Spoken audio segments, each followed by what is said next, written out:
ವಿಜಯಪುರ ಪಟ್ಟಣದ ಭಾರತ್ ನಗರದ 3ನೇ ವಾರ್ಡಿನಲ್ಲಿ ಮೂಗು ಮುನೇಶ್ವರಸ್ವಾಮಿ ದೇವಾಲಯ, ಸಪ್ತಮಾತೃಕೆಯರು ಹಾಗೂ ಗಂಗಾಭವಾನಿ ದೇವರುಗಳ ವಾರ್ಷಿಕೋತ್ಸವ ಮತ್ತು ಪರವು ಮಹೋತ್ಸವ ಶುಕ್ರವಾರ ನಡೆಯಿತು.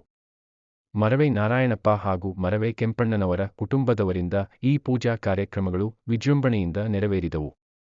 ವಾರ್ಷಿಕೋತ್ಸವ ಮಹೋತ್ಸವದಲ್ಲಿ ದೇವರಿಗೆ ಪಂಚಾಮೃತಾಭಿಷೇಕ, ಪುಷ್ಪಾಲಂಕಾರ, ನವಗ್ರಹ ದೇವತಾ ಆರಾಧನೆ, ಪರಿವಾರ ಸಹಿತ ಪ್ರಧಾನ ದೇವತಾ ಕಳಶಾರಾಧನೆ ಮುಂತಾದ ಶಾಂತಿ ಹೋಮಗಳು, ಪೂರ್ಣಾಹುತಿ ಮತ್ತು ದೇವತಾ ಕಾರ್ಯಗಳು ನಡೆದವು. ವಾರ್ಷಿಕೋತ್ಸವದ ಅಂಗವಾಗಿ ಸಂಗೀತ ನಿರ್ದೇಶಕ ಎಂ. ವಿ. ನಾಯ್ಡು ಅವರ ಸಂಗೀತ ನಿರ್ದೇಶನದಲ್ಲಿ ಗಾಯಕರಾದ ಮಹಾತ್ಮಾಂಜನೇಯ, ನರಸಿಂಹಪ್ಪ, ನಟರಾಜ್, ಮಹೇಶ್ ತಂಡದವರು ಸಂಗೀತ ಕಾರ್ಯಕ್ರಮ ನಡೆಸಿಕೊಟ್ಟರು. ಸಾವಿರಾರು ಮಂದಿ ಭಕ್ತರಿಗೆ ಭೋಜನ ವ್ಯವಸ್ಥೆ ಮಾಡಲಾಗಿತ್ತು. ಜಿಲ್ಲಾ ಉಸ್ತುವಾರಿ ಸಚಿವ ಕೆ. ಎಚ್. ಮುನಿಯಪ್ಪ, ಸಂಸದ ಡಾ. ಕೆ. ಸುಧಾಕರ್, ಪುರಸಭೆ ಅಧ್ಯಕ್ಷೆ ಎಸ್. ಭವ್ಯಾ ಮಹೇಶ್, ಕೆಪಿಸಿಸಿ ಸದಸ್ಯ ಎ. ಚಿನ್ನಪ್ಪ, ವಿಜಯಪುರ ಹೋಬಳಿ ಕಾಂಗ್ರೆಸ್ ಅಧ್ಯಕ್ಷ ವೀರೇಗೌಡ, ಮಾಜಿ ಪುರಸಭೆ ಅಧ್ಯಕ್ಷೆ ರಾಜೇಶ್ವರಿ ಭಾಸ್ಕರ್, ಪುರಸಭಾ ಮಾಜಿ ಅಧ್ಯಕ್ಷ ಹಾಲಿ ಸದಸ್ಯ ಎಂ. ಸತೀಶ್ ಕುಮಾರ್, ಪುರಸಭಾ ಸದಸ್ಯರಾದ V. Nandakumar, Rajanna, B. Chetan Gowda, S. Bhaskar, BJP ಜಿಲ್ಲಾ ಪ್ರಧಾನ ಕಾರ್ಯದರ್ಶಿ ಎಚ್. ಎಂ. ರವಿಕುಮಾರ್, ತಾಲೂಕು ಅಧ್ಯಕ್ಷ ಅಂಬರೀಶ್ ಗೌಡ, ಮಾಜಿ ಪುರಸಭಾ ಸದಸ್ಯರುಗಳಾದ ಮುನಿಚಿನ್ನಪ್ಪ, ಮುನಿರಾಜು, ಹರೀಶ್, ವರದರಾಜು, ಮುಖಂಡರುಗಳಾದ Savakanahalli S. P. Muniraju, Prakash, R. M. C. T. Manjunath, Chandenahalli Muniyappa, Mahesh Kumar, Munikrishnappa ಮತ್ತಿತರರು ಹಾಜರಿದ್ದರು. M. Muninarayana, SPM news, Vijayapura.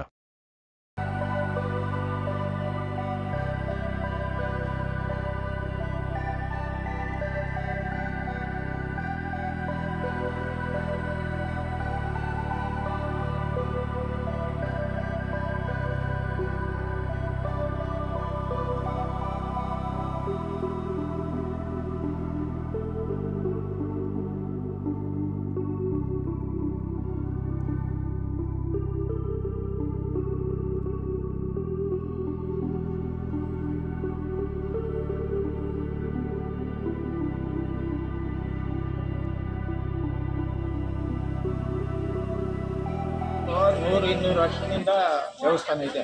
ನಾವು ಹುಡುಗರು ನಮ್ಮ ತಾತ ಅವರು ಹೇಳೋರು, ಅರ್ಥ ಆಯ್ತಾ. ಇಲ್ಲಿ ಭಾರಿ ಇದು ನಡೆಯೋದು, ಹಳ್ಳಿಗಳಿಂದ ಬಂದು ದಂಡಿಗೆನಹಳ್ಳಿ ಇಲ್ಲಿಗೋಸ್ಕರ ಜಾಸ್ತಿ ಅವ್ರು ಬಂದು ಮಾಡ್ಕೊಂಡು ಹೋಗ್ತಾಯಿದ್ರು. ಮಾಡ್ಕೊಂಡು ಹೋದಾಗ ಏನಾಯ್ತು ಅಂದರೆ ಇಲ್ಲಿ ಒಂದು ಸ್ವಲ್ಪ ರಾತ್ರಿಗಳಾಗಿ ನಿಲ್ಸಿದ್ರು. ಆಮೇಲೆ ನಾವೆಲ್ಲ ರೆಡಿ ಮಾಡಿ ಆ ಭಗವಂತನು ಭಾರಿ ಪವರ್ಫುಲ್, ಅದರಿಂದ ನಾವು ಮಾಡಿಬಿಟ್ಟು ಇದು ಮಾಡಿ ಮಾಡಿಸ್ಕೊಂಡು ಹೋಗ್ತಾಯಿದ್ವಿ. ಬೆಳಗ್ಗೆ ಅದು ವಾಸ್ತು ಬರೋದಿಲ್ಲ, ಅವರು ನಮ್ಮ ಲೋಕನಾಥ ಸ್ವಾಮಿ ಹಾರವಳ್ಳಿ ಅವ್ರು ಬಂದು ಎಲ್ಲ ರೆಡಿ ಮಾಡಿ ವಾಸ್ತು ಪ್ರಕಾರವಾಗಿ ತಿರ್ಗಾ ಹೊಸದಾಗಿ ಇದು ಮಾಡಿಸಿ ಹೋಮಗಳು ಮಾಡಿಸಿ ಎಲ್ಲ ಮಾಡಿಸಿ ರೆಡಿ ಮಾಡಿ ಈಗ ಪೂಜೆ ನಡೀತಾರೆ.